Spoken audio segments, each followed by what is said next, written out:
All right, Sheriff, we're here at the police department. Can we start over? Did I say You sheriff? said sheriff. All right. All right, take two. All right. Chief, we are here at the Martinsville Police Department. Tell me what you've got here. We've got quite a bit of looks like new equipment. Yes, this is some of the technology that we're using to help combat crime. This has been very successful. This past year, we've had a 19% reduction in overall crime, and we're quite proud of that. It's a great collaborative effort between us and the community, but we use some technology to kind of assist that, to help us along. And all this technology that we're going to be showing today was provided by a grant, so we didn't have to put out any local funds towards it. It all came from as a result of the governor setting aside so much funds for ARPA. Mm-hmm. And set those ARPA funds aside just for law enforcement to combat crime.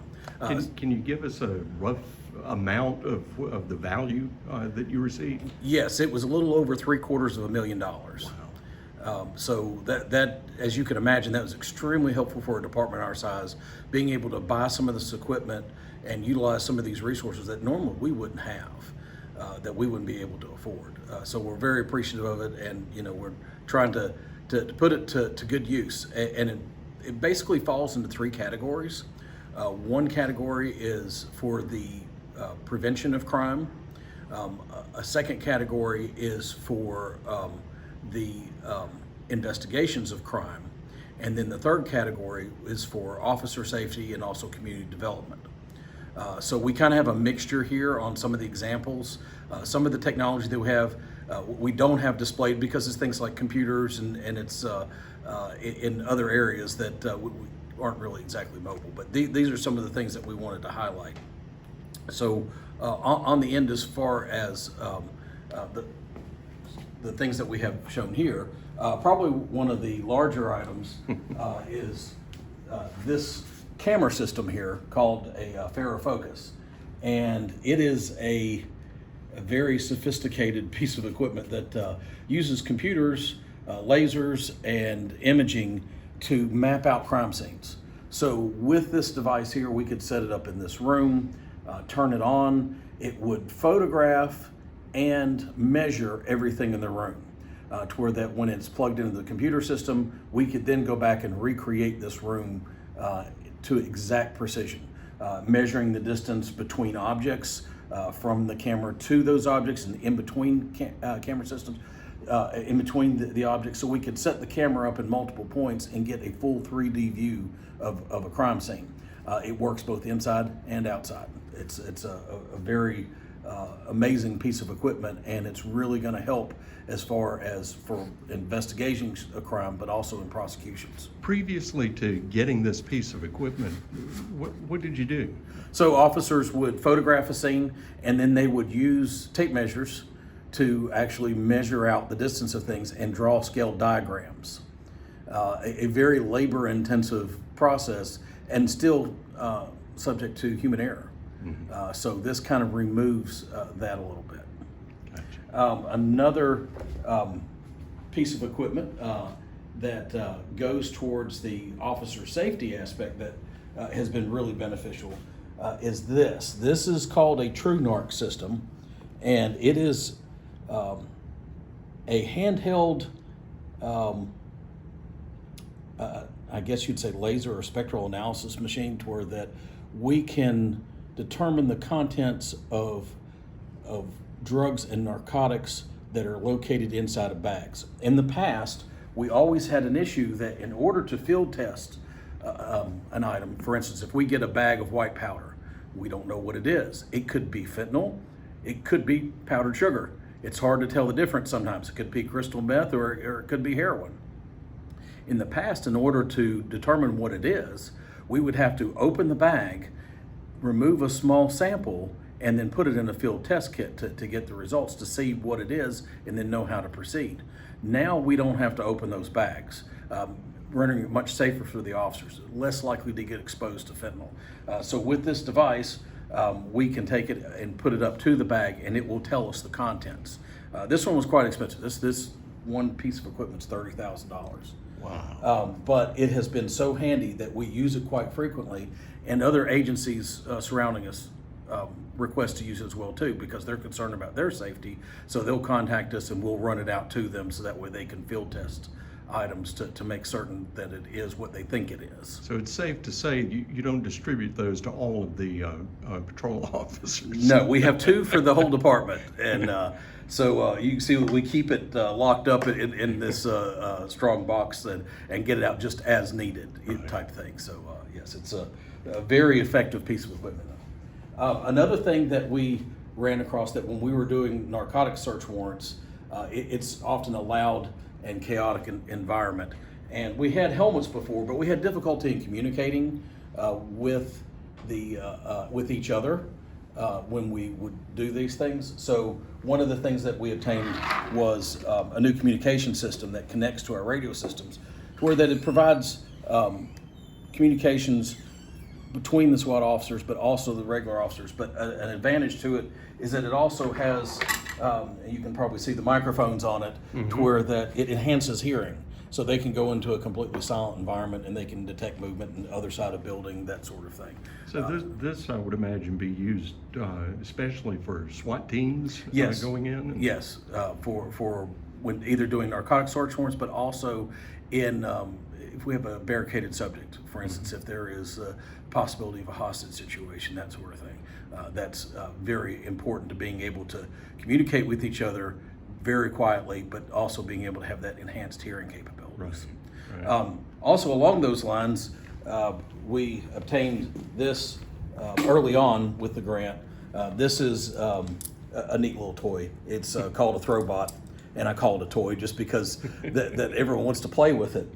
It is a little handheld robot that is designed to be deployed into an area that we can throw it through a window or throw it up on a second floor, and it should right itself. Hopefully I can get it to work right. If I charge it up right, on this floor it kind of has an issue. Yeah. I have to change the wheels out. But it provides real-time sound and audio to people at a distance, so they can send this into an environment where if they think we have a hostage situation or a barricaded gunman, then we can send this in and we can examine the area. Wow. Another neat little, it's super rugged, so it'll survive greater than a 3-story drop, but it also can be deployed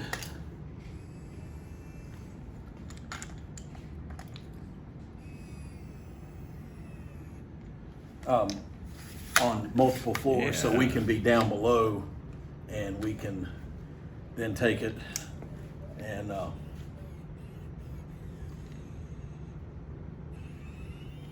drop it into an environment and then go from there. Right. Wow.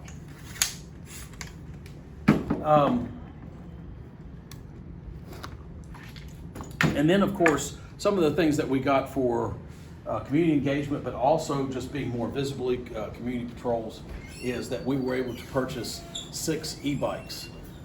We've had bicycles in the past, but the issues with them is that Martinsville's not a flat place. There's hills everywhere, and it makes it beautiful, but it makes it difficult to ride bicycles and respond. To where that in the past, when officers on bicycles, if they were to respond to a call, by the time they'd get there, they'd been pedaling so hard that they're worn out. They're not much use. So the e-bikes have really been the solution. It really benefits. These are purpose-built e-bikes just for law enforcement. So they're a little bit more rugged in certain areas and designed in a certain way to allow for patrol response. So what makes a bike an e-bike? So it has an electric motor. These have a Bosch electric motor to them, and you can, let me turn it on. It's a system to where that when you pedal, you can tell it how much power to supply. So in normal operations, you may have it just on a touring mode where it's just giving a little bit of assistance. but you can switch it over into a turbo mode, sport, turbo, eco. You can switch into turbo mode and just a few quick pedals and you're running over 20 miles an hour. Wow. It's scary fast.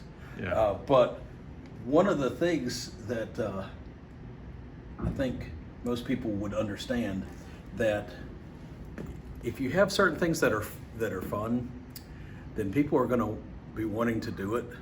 And with these, the e-bikes return the fun into bicycling again. It makes you feel like a kid again. And we got officers coming in on their days off to go out and patrol the walking trail on them, just because that they love it. It's so much fun. So they'll go out and patrol the neighborhoods and patrol the walking trail. And as the weather warms up, you're very likely to see me out here doing it too, because it's a lot of fun. Tell me, as far as the equipment goes, this comes to the Martinsville Police Department. How many departments, or do you know, that were able to participate in this kind of a recipient of the? They chose 12 cities across Virginia. Really? So it's And just so, Martinsville's one of 12. One of 12, yes. So we were chosen for Operation Bold Blue Line, as well as Operation Ceasefire Virginia. The Bold Blue Line's headed up by the Governor's Office and the Secretary of Public Safety and Homeland Security, or I think that's his title. And then also the Operation Ceasefire Virginia is headed up by the Attorney General. So it was not just equipment that allowed us to operate with. What it did is that it allowed us to tap into some resources and share information that may not normally would have been done in the past. So it developed a relationship between us, the state police, and the other member cities, to where that we're communicating data and information back on a routine basis. So that way we can kind of develop intelligence in how to respond. It allowed the state troopers to come into our area, so to assist.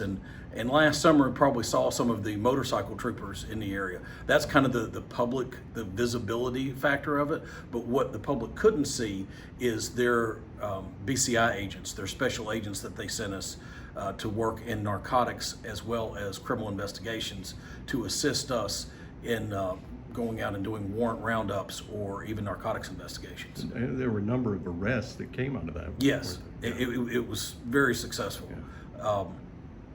But probably the biggest technology that we got out of this is that one of the things they wanted to do in all the 12 cities was develop what they refer to as a real-time crime center. And that real-time crime center is kind of modeled after what New York Police Department does. And they have a very large room. It may be one of the, almost an entire floor of their headquarters in New York.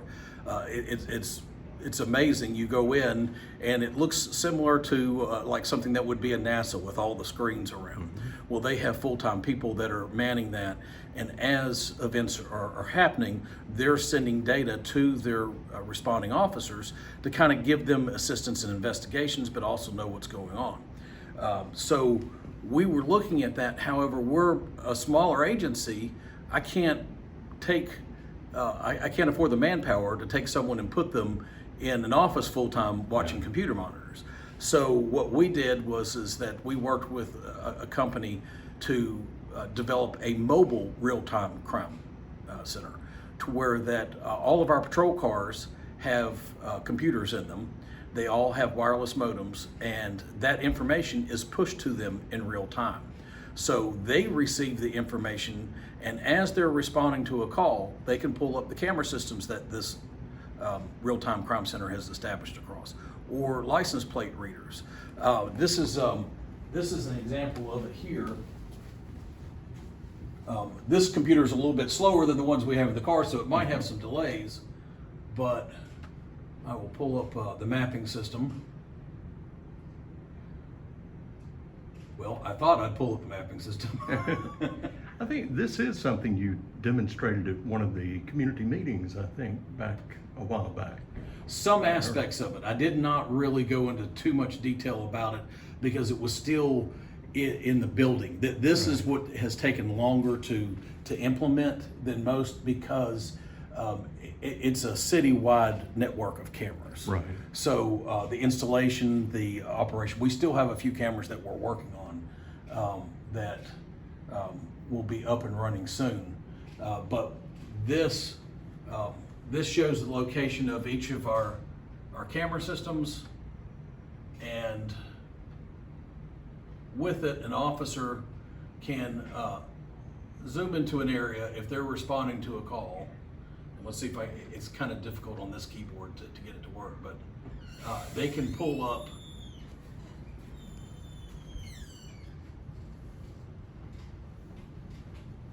a live view camera of the area that they're responding to. And that is West Market Street and yes, that's Market Church Street. Right. And you can move the camera around, control it in different directions so you can see what's going on. The camera can be zoomed in. Let's see if I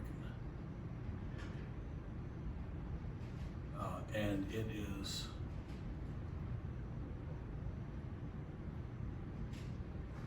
wow.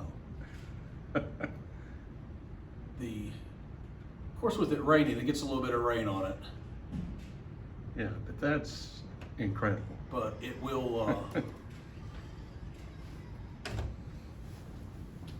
it greatly benefits when responding if it is a dangerous area, or I shouldn't say dangerous area, I should say a dangerous call. The officers can kind of view the area in advance, and that way they know, how to gauge their response. Yeah. Another thing that this system does is that it's tied into automatic license plate readers. Now, what they do is they are continually taking pictures and of vehicles that go by, and it's comparing license plates against the national crime computer, the national, the NCIC, the National Criminal Information computer, and then also the Virginia Criminal Information Network. And it will alert officers if there is something that is entered going through that particular area. For instance, if there is a stolen car, it will tell them that a stolen car is entering into the city, and it will show what point on the map, and it will track it as it goes along so officers can respond. That has been extremely effective to where that I've lost count of the number of stolen cars we've recovered from other jurisdictions. Wow. It is very frequent for us to recover stolen cars from North Carolina, Greensboro, Rockingham County, or even Danville, Roanoke, Franklin County. They were there previously, you just didn't know it, right? Right, they were coming through and we never knew Yeah. it. So now we can go and I'll show you an example of how this operates. So I gotta switch it to my cameras because this is hooked up to a network to all those other cities. They also, this is another thing that we share data. So if we are tracking someone, that we can find out if they've been into their city, Right. and view it. So we can specify if we are looking for a particular person or even just a suspect. Let's say that we've had a hit and run. I can choose a pickup truck, and let's say that we know it is a Dodge, and we know that it was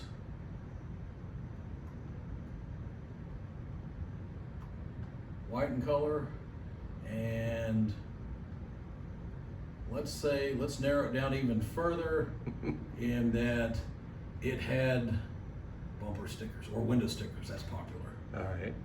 And we're gonna reduce it down, because if I don't reduce it down, it gives me such a huge response.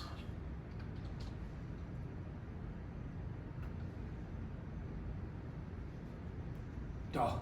Zero. Give me 0 on that. Maybe I got it too specific. Let's update it to last 24 hours.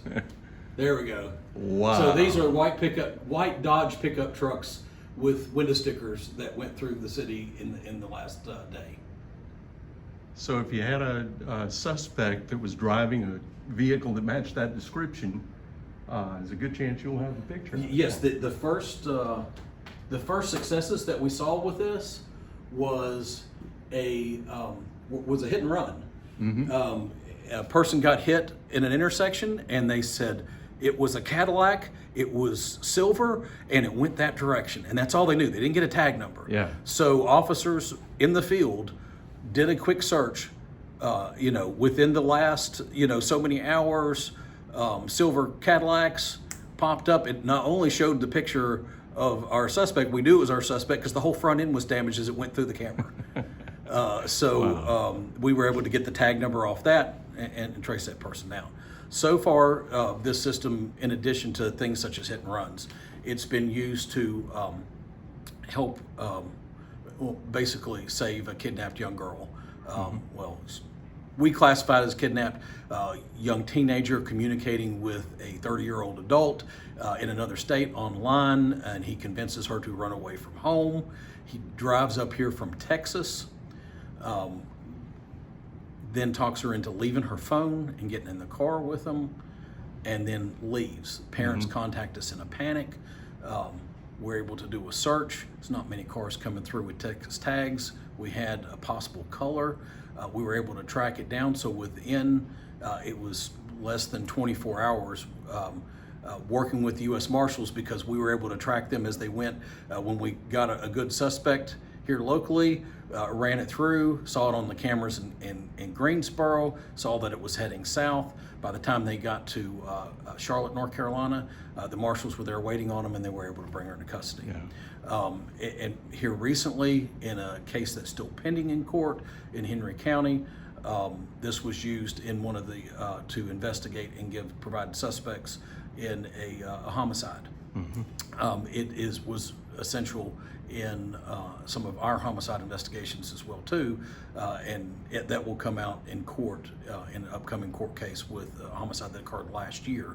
These camera systems were very helpful in determining who suspects were, that sort of thing. Chief, thank you so much. Appreciate you giving us the demonstration. Certainly.